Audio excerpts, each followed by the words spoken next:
the episode in Glee where my sister dies. And people have asked, did Robin Trocchi? She's still with us. She didn't die, but yes, and I love that show because she humanizes Sue Sylvester so much. I love that episode. Sue's obviously very angry about something. And you know, as I was growing up, I talk about this in the book, I was rather insufferable, and I was frustrated that no one saw my genius, and I would lash out in the way that Sue Sylvester does. And one of the most profound moments of my life where my work went from being just kind of goofing around to actually being something deep and resonant is when I got in touch with that anger inside of me. And I think that an early incarnation of Sue Sylvester was the woman in The Store Manager and the 40-Year-Old Virgin. The character I did in The L Word, these are people who kind of have that bubbling rage underneath there. And the great thing about Sue Sylvester is she's a culmination of all that stuff, and she just kind of is out there unashamed and in a kind of an explosive rage way. But what I love what the writers did is they really humanized her with this very vulnerable sister that she's been trying to protect, and you understand why she's so pissed off. Yes? Happy accidents, yes. I think I first came across the phrase happy accidents, and I love it. It's one of my favorite. It explains anything away. Oh, that was just a happy accident. I think it was in the 12th night, I believe Malvolio says, oh, happy accident, when he finds a letter, a love letter that he thinks is for him. In my life, I've had like this, what I thought was my trajectory. I really wanted to be a dramatic actress. I studied at Cornell. I was in the professional actor training program there, and I had these visions of myself as, you know, probably the comic character, but in kind of straight dramas, and that's what I thought I wanted to do. And in a happy accident of fate, I sent out a bunch of resumes when I was living in Chicago to like the Goodman Theater, the Steppenwolf Theater, Victory Gardens, all these places that do straight plays. And I also sent one to Second City, and they actually asked me in for an audition. And out of about 100 women, I was cast in the touring company, and I really didn't understand why, because I found improvisation very unsettling. I like rules, you know. Being in an improv is like jumping off a cliff. You never know what's going to happen. And they obviously saw something in me that I didn't know, and it turns out that being in sketch comedy and being in part of an ensemble is absolutely right for my skill set, you know, and I'm very happy in that. And it's kind of led to this wonderful career that I have now, where I get to be part of these wonderful ensembles. So that's what I mean by happy accidents. And also, I kind of don't believe in accidents, really, so it's kind of I use it kind of ironically. I really believe that it's my life protecting me and kind of taking me where I need to go next. And I find myself in a place and go, I had no idea this is where I'm supposed to be, but I can see now how this has served me. Yes? When you first saw... I have a microphone for you. Thank you. When you first saw the character Sue Sylvester, what was your initial reaction to it? Was it, wow, this is going to change my life, or you got to be kidding? It was, and I was committed to do another pilot, so I had to do the pilot as a guest star. And I took that other pilot that was a very mediocre pilot because I was kind of hard up for work. And I thought, oh dear God, did I blow my chance to be in this terrific show and play this role every week by, you know, trying to just fill up my time and work on something that really wasn't that great. Anyway, the first thing that it said in the script about Sue Sylvester is that Sue Sylvester may or may not have posed for Penthouse, and she may or may not be on horse estrogen. That set up Sue Sylvester for me. I was like, I gotta play this lady. She's extreme, she'll do anything to win, she's a warrior.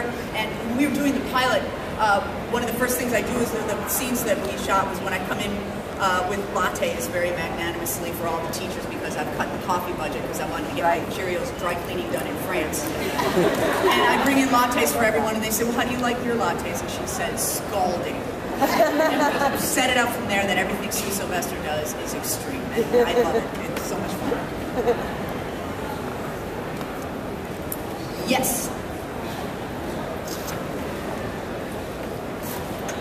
Is there another Christopher Guest project in the works? I wish. Yes, if there's another Christopher Guest project in the works. I had lunch with him like 2 weeks ago, and in the middle of the lunch he said, oh, by the way, I didn't ask you to lunch because I have an idea. So I promptly got up and left. Yes? Hey, Jen, it's me, Aaron. Hey, Aaron, how you doing? Oh, good, thanks. Will Sue be as evil next year, do you think? You know, Sue Sylvester's running for Congress. I don't know if you saw the second to last episode of the Sue Sylvester American Liberty Party. And that's what's going on. I think she's going to take her sights off the Glee Club for now, and she's going to be running for Congress. And I hope she'll still be wearing red, white, and blue tracksuits. I hope they don't change my wardrobe. Yes. In the show, you had to sing a couple of times, and I wondered if you were a confident singer or if it was a challenge. Am I what? A confident singer. Confident singer. I sing all day long. That doesn't mean that I'm good or that people enjoy it. I love to sing. And I got to do Physical with Olivia Newton-John, who I had a huge crush on as a kid. And I got to sing Vogue, Madonna's Vogue, and I knew that video. I got drunk in bars all over Chicago watching the Vogue video. And I sang harmony in Carol Burnett's Why Oh Why Did I Ever Leave Ohio? And she plays my mother, the Nazi hunting mother in Glee. And she also wrote the foreword for this book. So she's become a friend, and you know, I say in the book, like in the first 2 pages, that the Carol Burnett show, it almost hurt to watch it. I wanted to be a part of it so much. It looked like they were having so much fun, and you know, here in middle age, I get to work with her and become friends with her. She's playing my mother, and she's an amazing lady. Yes.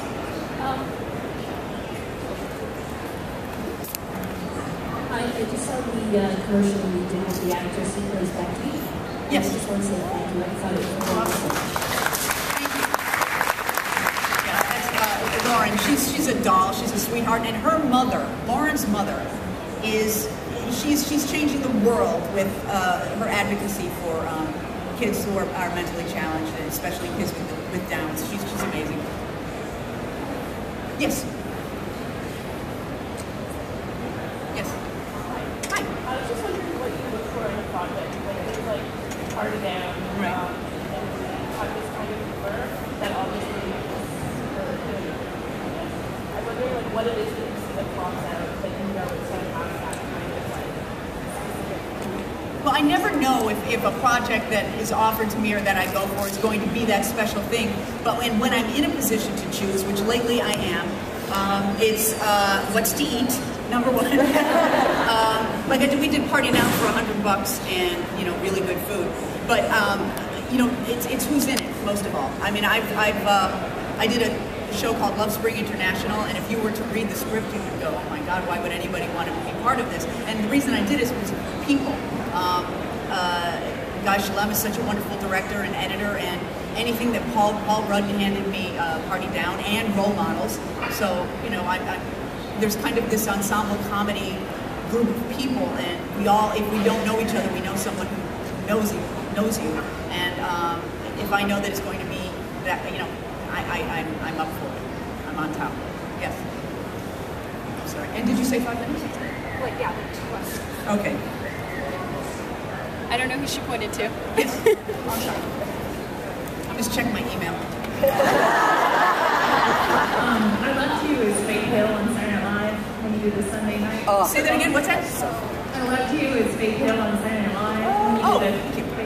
Is there any person you'd like to portray in a movie, like a historical or famous figure that you haven't had a chance to yet? Oh, that's a good question. Is there anybody historical that I would? Yeah, Roosevelt. Actually, what was the name of her lover? Maybe what was that woman's name? She was almost a man. She like smoked. She smoked cigars, and she was a journalist. She hung out with the guys. She was pretty amazing. I can't think of her name. Hickok. I would love to play her. I'd love to play, you know, that with somebody else playing Roosevelt. Or maybe I'd play both of them. I know. You know what? Let me read you my epilogue, so you can get a little taste of this book. I had so much fun writing this book. I didn't. I was almost bleeding from my ears writing this. And my wife Laura is basically my co-writer on this. She made my run-on sentences. Just the way I talk is the way I write, so you can imagine what a mess it was. And she, you know, I'm so thrilled with it. And every time we finished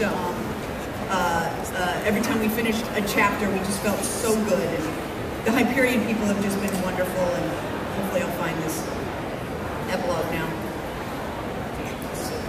Oh, okay, here we go. It's not long.